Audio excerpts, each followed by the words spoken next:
سلام دوستانو، زموږ پښتو ټیک چینل ته یو ځل بیا ښه راغلاست. نن به زه تاسو ته د چیټ جی پي ټي په اړه معلومات درکومه. چیټ جی پي ټي یو مهم ټول ده، په دې کې ډېر شیان دي، خو زه به نن تاسو ته خاص په دې ویډیو کې انټروډکشن وکړم.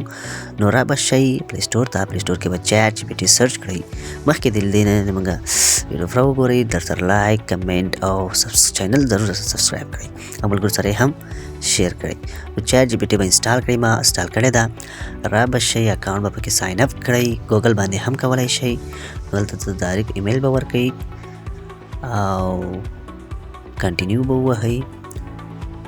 ویډیوګانې چیټ جی پي ټي باره کې ډېرې دي، نو زه به تاسو ته د چیټ جی پي ټي پوره کورس درښیم چې څنګه تاسو کولی شئ چیټ جی پي ټي نه ګټه واخلئ. نن به درته خاص انټروډکشن وکړم په دې ویډیو کې. دلته به تاسو پاسورډ ورته وکړئ، باید 12 حروفونه کم نه وي او تاسو ته به د چیټ جی پي ټي لخوا یو ایمیل راسي. ایمیل به کې به ویریفای ایمیل ایډرس دا به کلیک کړئ او تاسو اکاونټ به په چیټ جی پي ټي کې خلاص شي او نور ورڅخه تاسو ګټه اخیستلی شئ په اسانۍ سره. نو دلته تاسو ډېر شیان ورڅخه زده کولی شئ. دلته تاسو که چېرته دا درې کنه ووهئ، نو دې کې تاسو ته د خپله تاریخچه هم ښیي چې تاسو څه پکې کړي دي او څه پکې نه دي کړي. او دې کې هر رقم ټول چې تاسو وغواړئ، هر رقم اے آی ټول پکې شته ده. که غواړئ تاسو کینوا یوز کړئ، غواړئ که تاسو ویډیو جنریټ کړئ، غواړئ که تاسو پریزنټیشن جوړ کړئ یا ریسرچ وکړئ یا څه باره کې معلومات راواخلئ، نو دلته تاسو په اسانۍ سره ترېنه اخیستلی شئ. هغه په پښتو ژبه کې وي، انګلیش ژبه کې وي، دري ژبه کې وي او که په انګلیش کې وي. نو زه ورته اوس سمپل یو ټیکسټ یا پرومپټ لیکمه چې اسلام څه شی ده. فار ایگزامپل زه ورته اوس لیکمه، دا وګوره، واټ از اسلام. نو دا ما ته پوره معلومات د اسلام باره کې راکوي. دلته خو ما ته خاص انټروډکشن وکړو او که زه ورته ولیکم یا فل انفو یا لاندې ورته راشم کنټینیو یا پروسیډ ورته ولیکم، نو دا به ما ته ډېر معلومات راکړي. دومره معلومات به راکړي چې په ویلو به یې موږ ستړي شو، ځکه دا یو آی ټول د خپله له ځان نه بس له ځان نه لیکي، خو بس همداسې لګیا وي. زه اوس سمپل ورته لیکم چې پښتو کې ما ته ولیکه، نو دا یې ډایرکټ راته پښتو ته ترجمه کړو. هغه ښه ګرامري پښتو موږ ته لیکي. نو ملګرو، دې څخه تاسو باید خپل ژوند کې ډېره ګټه واخلئ. زه تاسو په بله ویډیو کې درښیم څنګه تاسو کولی شئ دې څخه انګلیش ژبه په اسانۍ سره زده کړئ. په اسانۍ سره ورڅخه د انګلیسي ژبه زده کړئ. دلته اوس زه ورته وایس کومه، نو ډایرکټ ما ته وایس راخلي، ولته یې ښه کوي.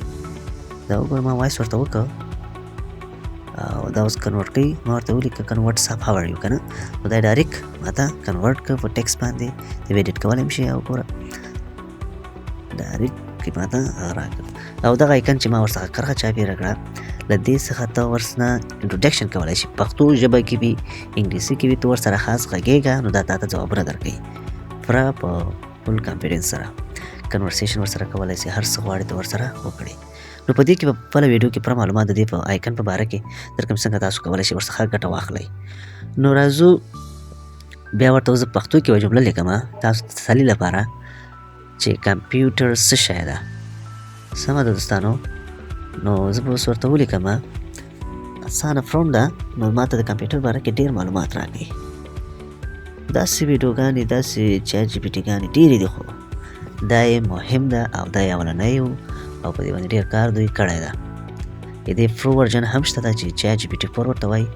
په هغه کې بیا هر څه کېږي، هر څه ورڅخه کېږي. زه تاسو ته په بیا وایم راتلونکي ویډیو کې د پوره معلومات تاسو ته د دې باره کې درکوم.